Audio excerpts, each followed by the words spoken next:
কাগজের নোট এখন অতীত, কারণ এবার বাজারে এসে গিয়েছে প্লাস্টিকের নোট। ভিজবে না জলে, ছিঁড়বে না টানলেও, করা যাবে না নকলও। ইতিমধ্যেই 50 নয়, 100 নয়, 200 কোটি প্লাস্টিকের নোট তৈরি হচ্ছে দেশে।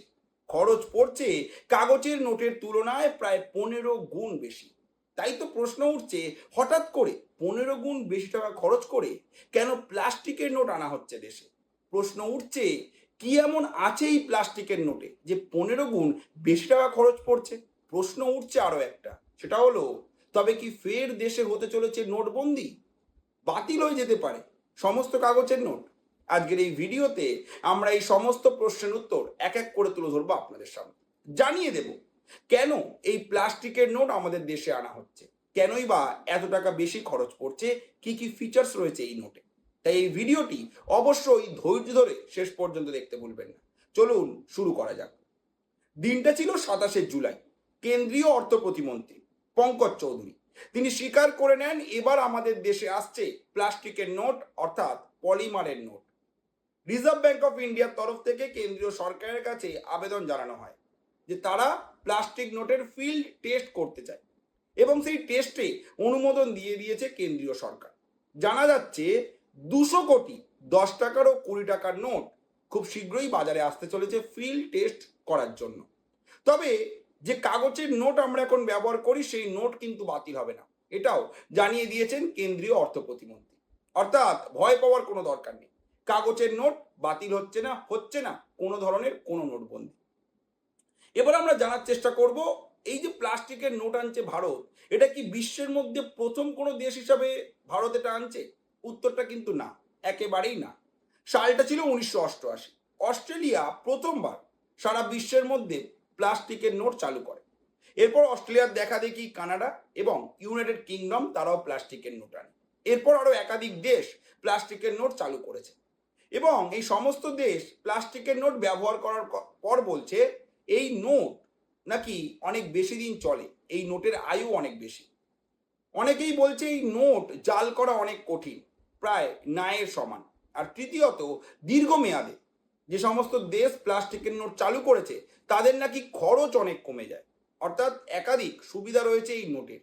পাশাপাশি অস্ট্রেলিয়া 1988 সালে যখন এই প্লাস্টিকের নোট চালু করে, তাদের মূল উদ্দেশ্যই ছিল জাল নোটের বিরুদ্ধে লড়াই করা।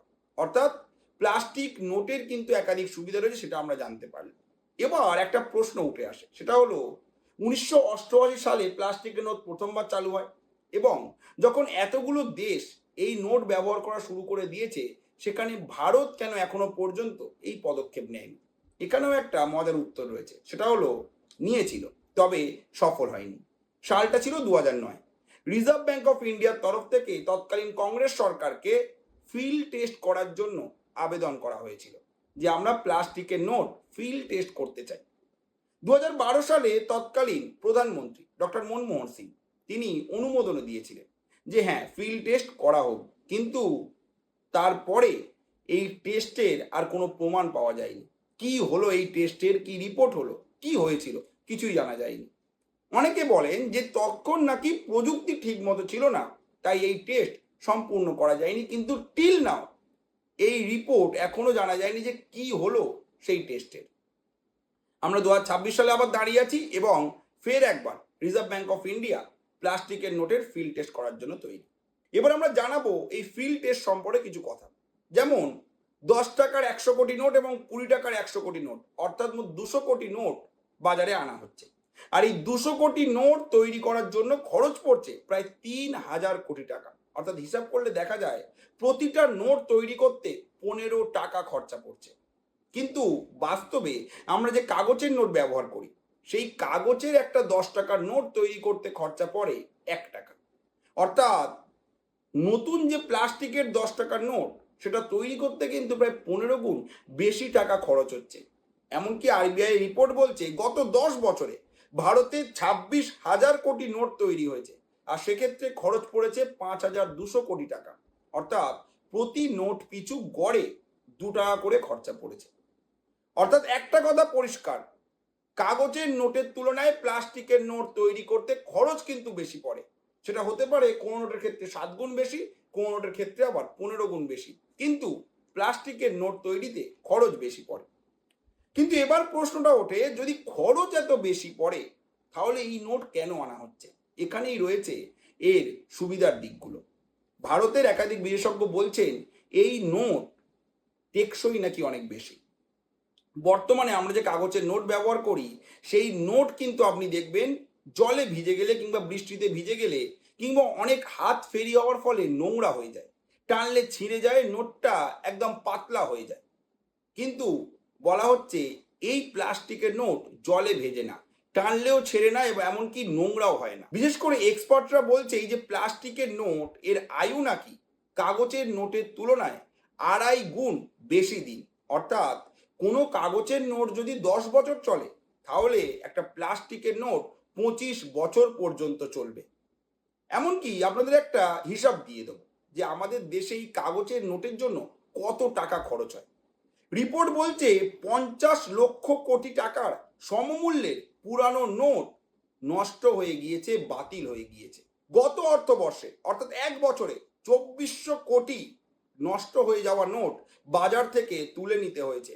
মাত্র 1 বছরে 2400 কোটি নোট নষ্ট হয়েছে। এক্সপার্টরা দ্বিতীয় যে পয়েন্ট জানে সেটা হলো এই নোট নাকি জাল করা অনেকটাই কঠিন। বর্তমানে আমরা যে কাগজের নোট ব্যবহার করি সেটা অনেক উন্নত ফিচার্স দিয়ে তৈরি, সেটাকেও জাল করা অনেকটাই কঠিন। তবে এক্সপার্টরা বলছে নতুন এই প্লাস্টিকের নোট জাল করা আরো অসম্ভব হয়ে যাবে যারা জাল করে তাদের পক্ষে। কারণ এই নোটে রয়েছে একাধিক নিরাপত্তাজনিত ফিচার্স, যেমন এই নোট নাকি ট্রান্সপারেন্ট। দ্বিতীয়ত, এই নোটে বিশেষ ধাতব নম্বর রয়েছে। তৃতীয়ত, এই নোটে উন্নত সিকিউরিটি ফিচার্স রয়েছে। চতুর্থত, এই নোটে কালার চেঞ্জিং হলোগ্রাফিক ফিচার্স রয়েছে, যার ফলে এই নোট নকল করা অসম্ভব নয়, একেবারেই অসম্ভব।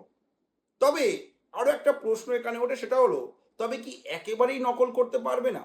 দেখুন, উত্তরটা হচ্ছে যারা নকল করে, যাদের উদ্দেশ্য খারাপ কাজ করা, তারা কিন্তু কোনো না কোনো প্রযুক্তি একটা খুঁজেই নেবে নোট নকল করার জন্য। তবে এক্সপার্টরা বলছে এই নোট নকল করা হয়ে যাবে অনেকটাই অসম্ভব এবং নকল করতে গেলে অনেক বেশি টাকা খরচ হবে, যার ফলে যারা নোট তৈরি করবে, জাল নোট যারা তৈরি করবে, তাদের পক্ষে এই নোট তৈরি করা অনেকটাই কিন্তু অসম্ভব হয়ে যাবে। এবার আপনাদের শেষে একটা বিষয় জানাবো, এই নোট বাজারে আসবে বললেও এই নোট কিন্তু বাজারে আনার পক্ষে অনেক সমস্যা রয়েছে। কারণ প্রথম কথা হচ্ছে প্লাস্টিকের নোট তৈরি করতে খরচ অনেক বেশি পড়ে, এটা একটা সব থেকে বড় সেটব্যাক। দ্বিতীয় কারণ হচ্ছে বর্তমানে যে কাগজের নোট রয়েছে সেই মতনই কিন্তু এটিএম মেশিন থেকে শুরু করে vending machine, note counting machine সব কিন্তু তৈরি করা রয়েছে। যদি প্লাস্টিকের নোট আনতে হয় তাহলে কিন্তু সেক্ষেত্রে এটিএম থেকে শুরু করে vending machine, note counting machine সব কিছুই কিন্তু পরিবর্তন করতে হবে। এটাও কিন্তু একটা খরচ সাপেক্ষ বিষয়। সব থেকে বড় ব্যাপার, বর্তমানে আমাদের দেশে 43 লক্ষ কোটি টাকার নগদ অর্থ বাজারে রয়েছে কাগজের টাকার। সেই নোটও কিন্তু ধীরে ধীরে বন্ধ করার যে পদক্ষেপ সেটাও নেওয়া যাবে না। সুতরাং কাগজের নোটও চালু রাখতে হবে এবং প্লাস্টিকের নোটও চালু রাখতে হবে এবং দুটো নোটের মতো করেই কিন্তু যে মেশিন রয়েছে সেগুলোকে সাজাতে হবে। অর্থাৎ খরচ কিন্তু অনেকটাই পড়ে যাবে। আপনাদের কি মনে হচ্ছে প্লাস্টিকের নোট ভালো না খারাপ? জানাতে ভুলবেন না আপনাদের মতামত কমেন্ট করে। আর যদি আপনারা এরকমই নানা রকম বিষয় নিয়ে একদম বিস্তারিত আলোচনা চান তাহলে কিন্তু অবশ্যই ফলো এবং সাবস্ক্রাইব করতে হবে আমাদের এই চ্যানেলটিকে। ধন্যবাদ।